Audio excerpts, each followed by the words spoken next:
Hey, what's up, guys? I am your host of this live event happening.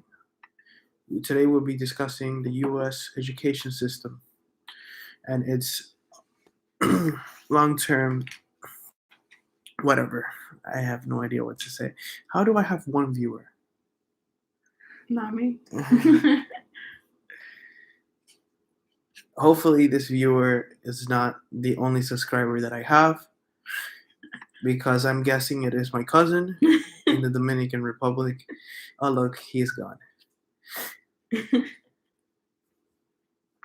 That's how you lose viewers, my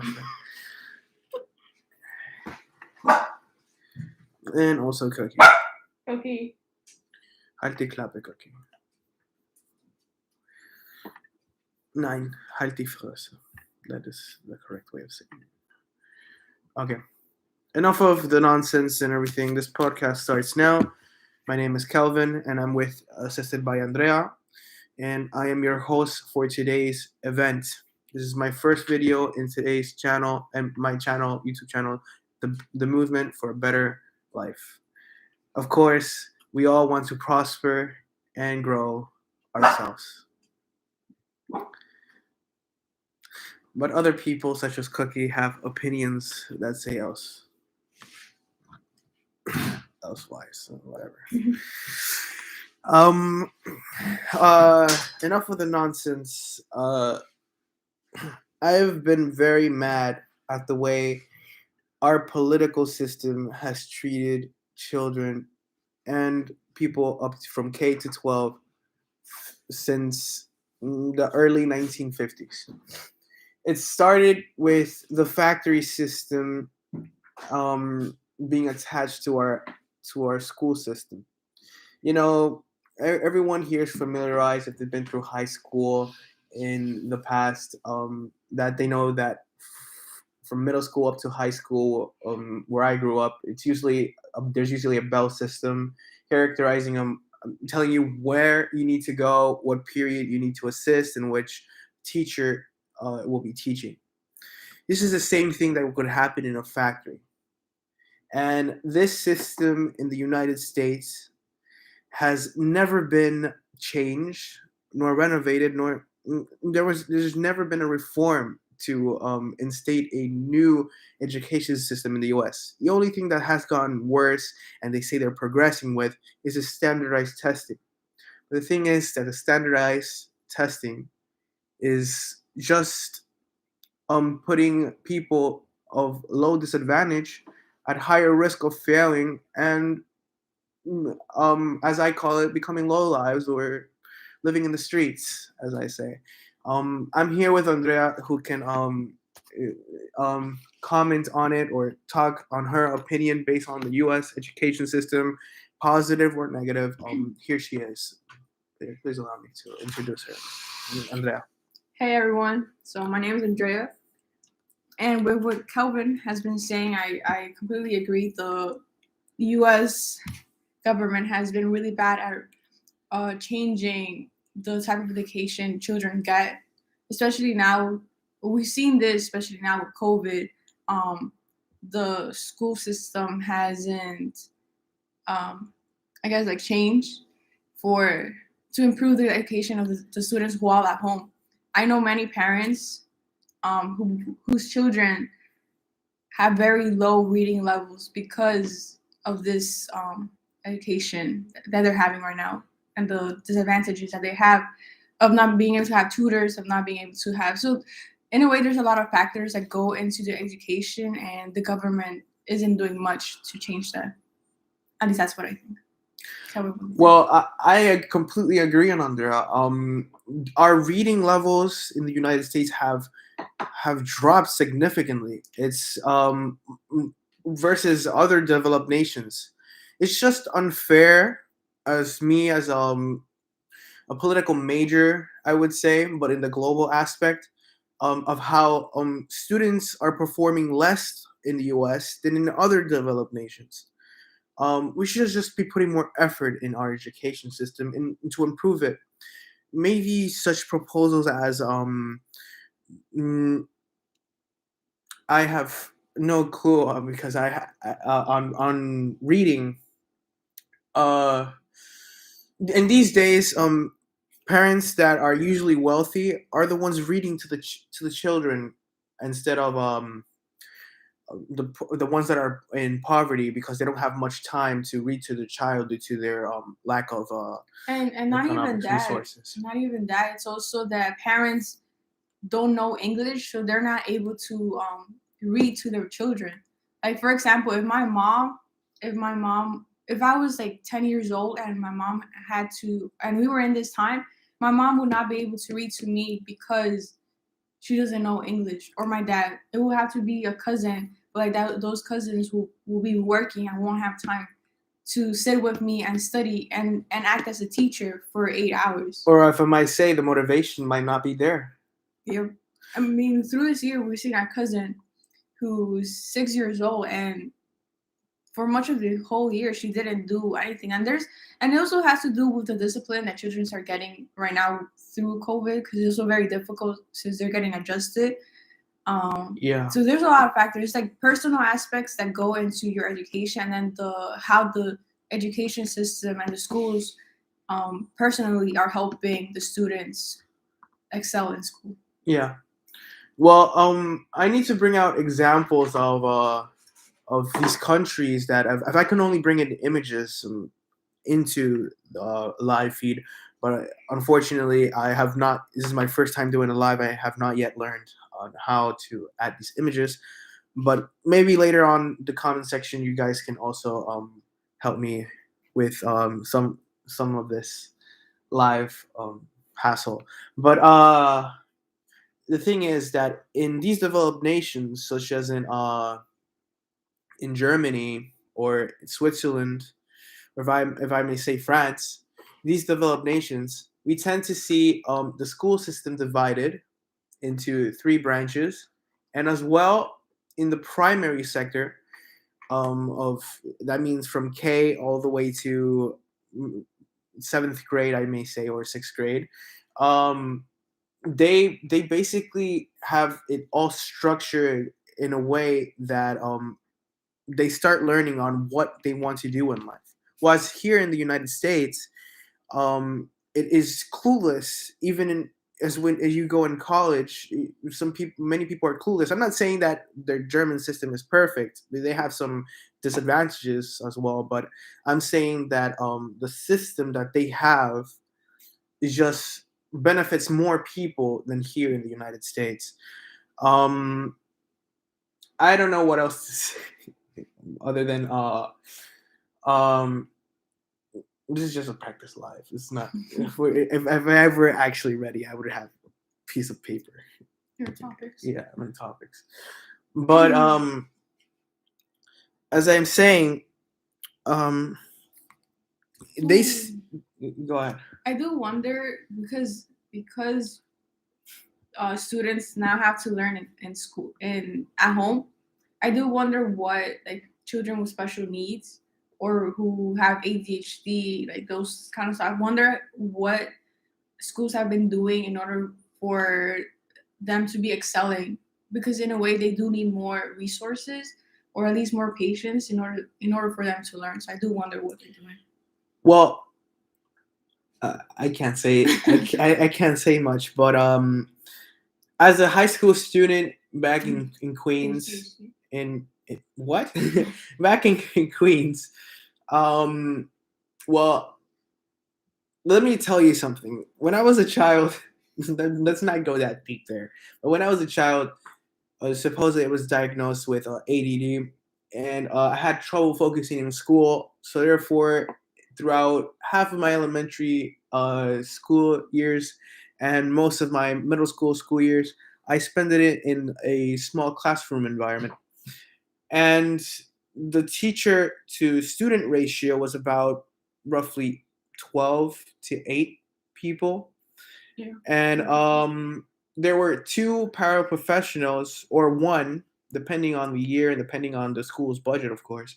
But these paraprofessionals just basically were just standing there and observing kids and help them, further their studies. But I believe that these issues, such as ADD and ADHD, some issues can be overcome, and it can be added into a normal classroom environment, but applying some sort of different strategies, because you're just excluding a bunch of students that are not abnormal to society, but just in a way you're like lowering their self-esteem, because they're gonna be thinking, oh, what's wrong with me? Why do I see this like huge class with like 30 kids, and then I'm here with only like 7-8 people who are also identified as weird kids. I love my quotation mark pants. I see. I read something with that too, and the problem with that with normal classes is that they just want kids to listen and just do whatever they're being told, and I think that's not how it should be done. You should allow self-entrepreneurship. Self-entrepreneurship, creativity, what's that, autonomy, like children making decisions for themselves, because that's also another problem. Like I myself had, if someone could have told me what career to take, I probably would have done so. But because in a way I had like a bit of guidance, but not enough. Until now, I still don't know what career I want, and I also graduated college, so it's like they're not helping us have autonomy and have great decisions. They're just not even critical thinking either. It's just do what I tell you, and I figure out yourself after you graduate high school. Do you believe that the education system is just benefiting and profiting off the students, instead of giving them the education that is necessary for their um, fulfillment of career fulfillment? I don't even think they're profiting. They're just wasting money, because they're wasting money on resources that we either don't use or aren't beneficial to us. Because like we could say like textbooks. Textbooks aren't as important, I want to say, in specific classes, or they're outdated with like not good information or not diversified. Okay. I just want to hear your opinion on standardized tests as well in the United States. It's not that much used in Europe, as I've heard before, and out of research that I've seen. What do you think are what is your opinion on these standardized tests here in the United States? Are they excessive? Should it be reduced, or should it be another form of testing in the United States? They should definitely be reduced. I think it puts a lot of pressure on children. Fortunately for me, I was always a good test taker, but I've had I've had classmates who just didn't like tests. Like they were really bad at them, but in most cases, it's because of their anxiety. So test taking also includes so many factors, because someone could be so smart, but then not show it on a standardized test, and because if she or he failed that standardized test, they're deemed as dumb into the society, into the education terms or educational terms. Okay.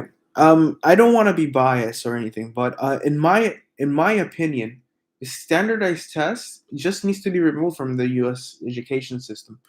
It's the reason because uh, nowadays, if you recite to someone what you learned in high school, they're gonna be thinking in their head, and most likely they're not going to remember what they have learned in high school versus what they've learned in college. The reason is because the studies prove that basically standardized tests, the bubbling in of letters, is just creating a memory barrier or some sort of you're just being ready for the test. You're just memorizing stuff, but you're not really learning the significance of what those facts or concepts have in whatever you're learning. So like a prime example for me is like social studies. I just had to memorize facts, but if you ask me right now what the freaking I don't know what's See, I don't even know like social study terms. I don't know, like the Independence Day. Like, what was it? Like, I don't remember. What? Why? Who was involved? Like, I don't even remember. So it's just like stuff like that. Standardized test sucks. Yeah, and I just have to say, give me 1 second.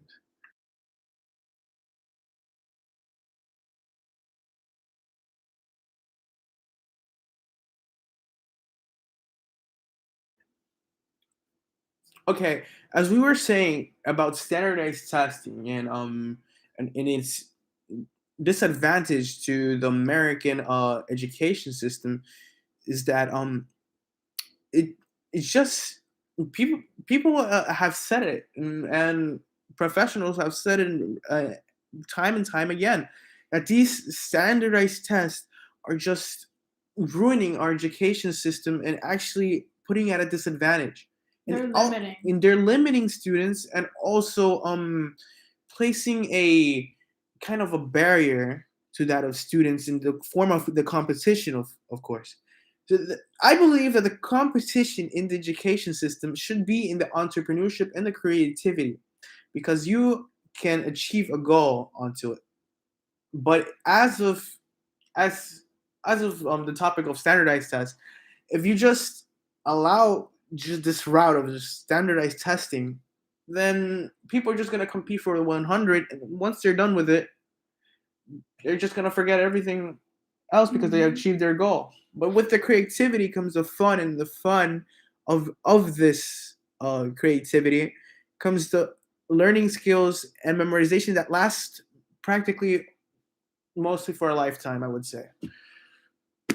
That's all that I need to say on standardized testing. There's also one other point with like college admissions. Yeah. They use, at least before, they used to how you say, they used to, what's the word? Like they use the standardized testing, and what's the Common big exam that they take, the SATs. SAT, yes. The SATs, all that, bro. I got like 1,100 on my, and I didn't even study like that. I got 1,100, even though that's like a bad score. Like for me not studying, that was good. And but I saw my friends who go to like freaking programs after school and like study their ass off and still get a low score, and like wanting to take it again and study even more to get a better grade. It shows how much pressure students have on getting those hundreds, or in this case, getting like the 1,400s, right? Something like that. Yeah. And then,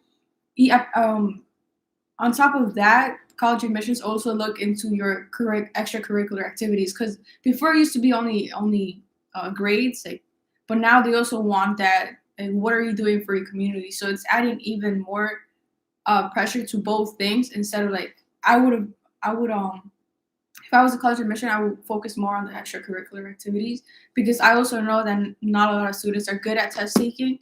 So the extracurricular activities definitely help more, and they also gain more skills like teamwork, leadership, managing stuff, organization skills, like transferable skills, instead of like a test where you just got to memorize and that's it. Absolutely. No, as I cannot recite his name, but this counselor from the St. Lawrence University, it's a private college upstate in New York, in Canton, New York. He once said that the SAT scores, they don't use the SAT scores there, and this is not a kind of a commercial or a promotion for St. Lawrence University or sponsorship. That's what I meant to say.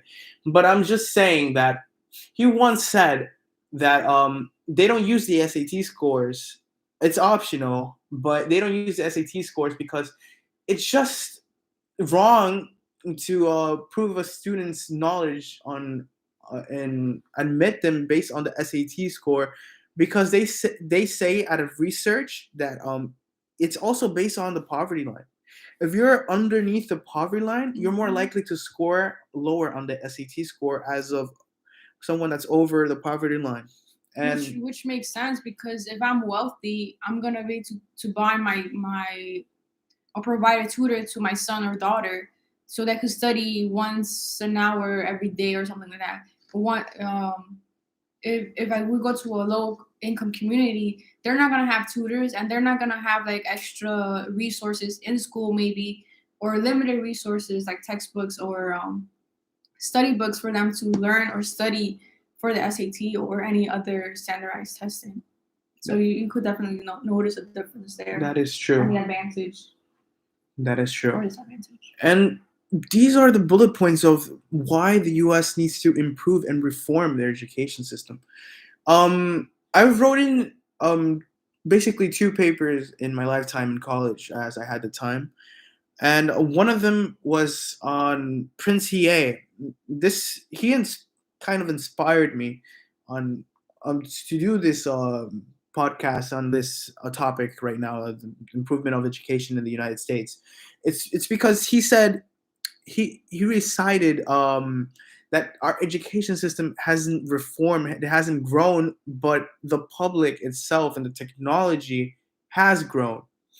And as we further on to further topics, also that I want to hit another bullet point that is just unique to the United States in a negative way is the sense of security in the United States, the sense of in high schools and in middle schools, the shootings of, we're gonna get to a hard topic here for many, but it's just that this is something that just needs to improve. This is something that um needs to improve in the United States. And what are your opinions on it? My final thoughts. Yeah, your final thoughts on the school shootings and on the the sensitive topic.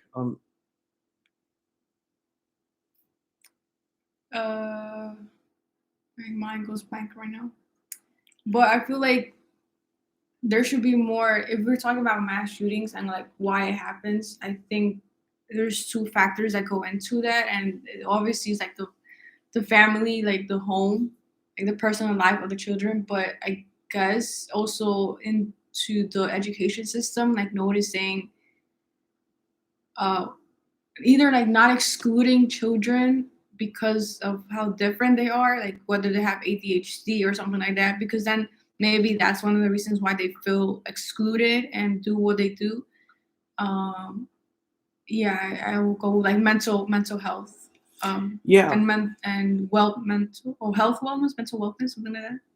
I Improving that, like use money from the education system to put more resources into the mental health and the education system. But I believe that instead of taking initiatives on banning weapons and this is in my opinion, obviously, is many people can say many things about it, but on the topic on weapons and banning weapons, it's just and for schools specifically, and for, well, obviously the weapons are banned in schools. I'm saying in general. The reason that the school shootings occur, in my opinion, is because we're not putting much effort into noticing the, children's mental health and their issues going at home. Instead, we continue to teach over it and not pay attention much, and not notice much on the students' mental health. Therefore, the solution shouldn't be mounted on banning weapons. You can't use school shootings as a martyr or as a, I don't know what word I'm specifically looking for, but I'm looking for the word that's just, you can't just ban weapons and blame it on the school shootings. Because if you ban these weapons, let's say you do, people that want to commit a crime, they're still going to do it regardless. So the thing is that our education system needs to improve to a point that we also have to look for the children and the high school students and their mental health, and maybe add more counselors and more therapists, or I feel like there's a lot of factors that go into improving the education system, because there's the bringing counselors, therapists, whatever. There's improving better curriculums, like better studying strategies, because schools do not teach good study strategies. It's mostly like highlight, write like bullet points. Yeah. Like there's so many strategies that schools don't teach, and I think that's very important because because every student learns differently, and if they teach these different study methods, they could learn differently. If they know what type of personality they have, that also influences what type of study strategy they should use. So what other stuff? There's the involving the family to improve the education system, because it's not just the school's responsibility to teach the children, teach the children, but it's also the family's responsibility to teach their children, because they're whether it be like they themselves learning the English language while keeping their own language, because that's also another factor. Yeah, that's another topic that I wanted to discuss about also, is like basically in the United States we try to teach a foreign language in high school, but we don't succeed at it. While as our European counterparts, I've been to Germany, and I didn't get the chance to visit Switzerland and the Netherlands and Belgium. But the thing is, in these countries, in especially Germany, as I can speak of it, they speak well-known English. Most of the population there. Well, it's because they teach it in their high schools and in their and they implement it into their mandatory compulsory education system. They use to teach the English? They teach it from primary school. That's what I've been told, all the way up to the secondary education.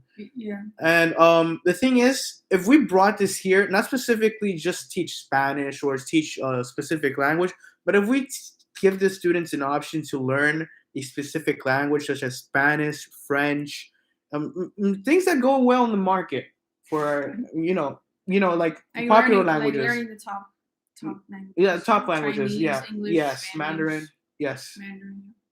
Well, I think they're changing that, because I know someone who was in first grade and he was learning Chinese. So I think they're starting that, like learning a language since they're little. But the thing is that they need to take it more seriously. That definitely change the strategies on how they teach languages. That is for certain. Basically, once they're done with secondary school, instead of paying for a school, like they know a language and they can use it to their advantage. Yeah, because once you get out of high school, like some people take Spanish in middle school for 2 or 3 years, and then they take 4 years in high school. But then once they graduate, like they have no knowledge. They can't even form a sentence in whatever language they were speaking. I actually didn't. I took Spanish, but I took native Spanish because I already know Spanish. So I actually don't know how they taught a foreign language, like French or something like that, or Italian. I think that was the 2 languages that they also taught. Because since I had AP Spanish, I also had it was also like not the best. Like I didn't learn much either. It was just reading stuff that didn't interest me. So even like that, even though I knew the language, I didn't learn much from my Spanish native classes. No, it should be improved. It should. There's nothing more to say on the road. It should be improved. So basically, our hot topic points that I should just point out, because we're gonna end this live broadcast, is basically we need to improve our education system and in my opinion, remove or improve standardized testing, and add more counselors and more therapists into the education system, and more help strategies. And more learning strategies for the secondary and primary education, so that all the education. And also, last bullet point that I needed to point out, because this is just talking about primary and secondary education, is of course the ridiculous cost of tuition in the United States for higher education, for college, for receiving your bachelor's degree. It's just unbelievable on how they make it impossible for many to go to college. I think that's an interesting topic. There was a documentary that I watched, which I don't remember its name, but those like those private or like very high, like Harvard, let's say, you're actually not paying a tuition for your education. You're just like paying for the resources or the um things that they have. Like for example, I saw in the documentary it showed how one of the colleges had like pools and like good dorming and freaking rock climbing stuff, like a gym or stuff. Like they had good stuff. Like it looked like you were in a freaking hotel or some shit like that. So in that sense, like some tuitions, you're not really paying for education. You're paying for the stuff that the school provides. So so that's one other thing. And then there's the not knowing what you want to do and then spending your money while trying to figure out what you want to do. Exactly. Because that's what I did. So definitely that in that sense, tuition kind of sucks. And in a way, you shouldn't go to college. That's my advice. If you don't know what to do, Exactly. take a gap year. I agree with you. It's just for many states. I can't speak on behalf of many states, but for many states, it's just ridiculous how people above the poverty line it makes it impossible for them to get a degree because of these these high costs that are in for tuition and books. Let's not talk about also the Oh my god, tuition expensive. books. We talk about it's practically dorming is expensive. that is very expensive, but it's practically how in the US the system is benefiting off the student instead of the student allowing for later on, providing help in because tax even now, once you graduate, there's no the percentage of you getting a job automatically is still very low. Yeah. So you spend like thousands and thousands of dollars, or tens of thousands of dollars actually, for a college degree where you might not even get a job. It's just how ridiculous how in the US the system is just put. Well, this is it, guys. This is my first live, and hopefully you guys enjoyed the information and the talk and discussion that we had today. Hopefully it was very informative and the voice is clear. This is your host Kelvin De Los Santos off of New York City, assisting currently Studio Oswego. But this is this is basically all. I've never got a conclusion on a podcast before, so please light on the criticism. Well, thank you very much for joining my live. Andrea, thank you very much. No problem. I'll be back anytime. Thank you.